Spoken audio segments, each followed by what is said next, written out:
எல்லா டேஸுமே ஸ்டார்ட் ஆகிறது, எண்ட் ஆகிறது ஒரே மாரி தான் இருக்கணும் அப்படிங்கிறது எந்த அவசியமே இல்லைங்க. ஒரு நாள் இம்பர்ஃபெக்ட்டா கூட டேஸ் போகும். அப்படி ஒரு நாள் தான் எனக்கு. என்ன வேலை செய்யறனோ செய்யலையோ, நாள் நைட்டு தூங்க போறதுக்கு முன்னாடி வெசில்ஸ் எல்லாம் வாஷ் பண்ணி கவுண்டர் டாப் மட்டும் கிளீன் பண்ணிருவேன்.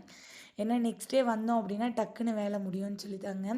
பட் நேத்து சஷ்வன் குட்டி ஏனோ ஊருக்கு போணும்னு சொல்லிட்டு பயங்கரமா அழுதுட்டே இருந்தாரு. ஸோ அவர சமாதானப்படுத்துறதுக்கே நேரம் கரெக்ட்டா இருந்துச்சுங்க. மத்த எந்த வேலையுமே பார்க்க முடியல. சரி மார்னிங் எந்திரிச்சு வந்தோம்னா செஞ்சுக்கலாம்னு சொல்லிட்டு தான் விட்டுட்டேன். காலையில வந்ததுமே ஃபஸ்ட்டு இந்த குக்கர், பால் சட்டி இதெல்லாம் தான் வாஷ் பண்ணேன். ஏன்னா இத 2யும் வச்சு விட்டோம் அப்படின்னா, ஒயிட் ரைஸ்க்கு தயிர் இருந்தா மட்டும் கூட போதுங்க. என் ஹஸ்பண்ட் எடுத்துட்டு போயிருவாரு. இதுதான் வைக்கணும், அதுதான் வைக்கணும்னு எந்த ஒரு இதுவுமே சொல்ல மாட்டாரு. பாலுமே நாங்க இங்க வந்ததுலேருந்து நந்தினி தான் வாங்குனோம். சூப்பரா இருக்கு. நம்ம அங்க எப்படி ஆவின் சென்னையில கிடைக்குங்க, அதே மாதிரி தான் இங்க நந்தினி அப்படிங்கிற பிராண்ட் கிடைக்குதுங்க. ஆவின்ல கூட கொஞ்சம் கூட ஆடையே பார்த்ததில்ல. பட் நந்தினில 1 மாசத்துல 1 பாக்ஸ் ஃபுல்லாவே ஆடை கலெக்ட் பண்ணிட்டேங்க. அது வெண்ணெய் எடுக்கிறது கூட நான் தனி வீடியோவா அப்லோட் பண்றேன். எல்லா வேலையும் முடிக்கிறதுக்கு ஒரு 1 1/2 ஹார்ஸ் தான் இருந்துச்சு. முடிச்சதும் நல்ல சூடா ஒரு காஃபி போட்டு வந்து கீரைய கிளீன் பண்ணிட்டே குடிச்சாச்சுங்க.